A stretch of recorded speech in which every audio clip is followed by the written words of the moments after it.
pâté. Avec ta part. Moi, je dirais juste être. Tu dis ton texte et puis tout de suite après tu es... Enfin, voilà. On reste ensemble du coup Après vous restez... Oui, après vous restez... Après on se rejoint petit à petit. Voilà, à partir de là, vous dites ensemble. Il n'y a que le premier Je suis ce combat que tu dis seul en fait. Même si vous avez un titre, surtout n'arrivez pas de manière scolaire. Alors maintenant, on va vous présenter En quête d'égalité. Et nous, on s'appelle les emplumés. Enfin non, ça, tout ça c'est pour vous. D'accord? Mais voilà, on a là, ça c'est la scène. Et occupez l'espace. Voilà. Donc dans quelques minutes, la restitution du travail que vous avez fait avec M. Obambe, travail de slam, travail en collaboration et en échange avec un lycée de Tanger.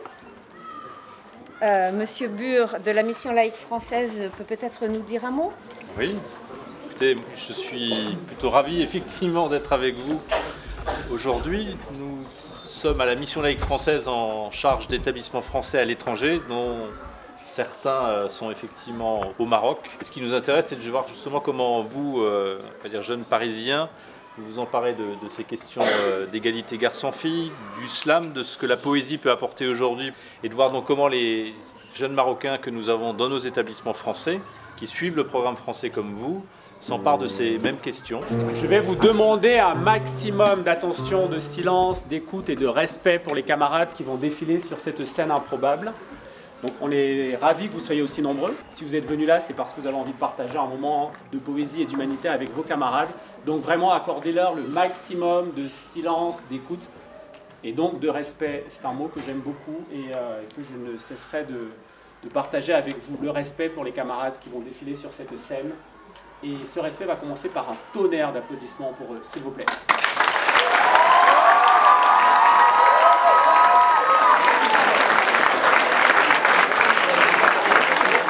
Si tu peux porter ton regard sur une femme sans n'y voir qu'un objet de désir, si tu peux toucher une femme sans jamais la faire souffrir, si dans tes yeux se lit le respect et l'amour et qu'ils sont dépourvus de haine ou de violence, si tes caresses ne sont pas avides mais douces et bienveillantes, si tu peux la tenir dans ton cœur sans jamais croire qu'elle t'appartient, si tu peux être amant sans être volage, si de ta bouche sortent des mots d'amour mais jamais une insulte, si tes mains sont toujours tendres sans jamais être insistantes, si tes bras sont pour elle un refuge sans qu'elle n'en ait jamais peur, si tes je t'aime sont sincères et jamais ni fins ni intéressés, si tu respectes sa beauté sans jamais la froisser, si tu peux aimer, tu seras un homme, mon fils.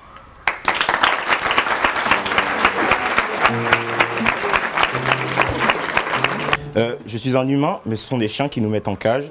Aujourd'hui, je ne suis qu'un gamin, mais dans 20 ans, un esclave. Je suis cette goutte de sang sur ce marbre blanc, un adolescent, ma foi, ignorant.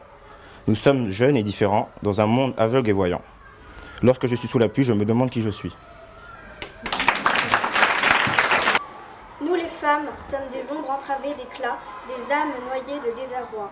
Comme le ciel est pour le monde, nous sommes des livres ouverts dans ce vaste univers qui n'attendent qu'à être découverts. Cependant, les fils d'Adam tentent d'être l'image de la vie comme le soleil, comme la fleur qui s'épanouit. Le printemps fleurit, l'hiver éclit, le temps passe comme un automne fade, sans sentiment. Dans ce monde réprimé de sens, le mépris, l'orgueil, l'égoïsme sont des ressentis quotidiens.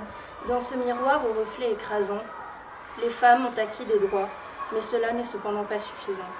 Alors, comme un violent ouragan, nous attendons l'arrivée de l'égalité. Imagine, si j'étais un garçon, je n'aurais pas à me coiffer le matin. Imagine, si j'étais un garçon, je ne me maquillerais pas. Imagine, si j'étais un garçon, je pourrais me défendre. Imagine, si j'étais un garçon, je m'habillerais sans me prendre la tête. Imagine, si j'étais un garçon, je rentrerais tard le soir. Imagine, si j'étais un garçon, mais je suis une fille.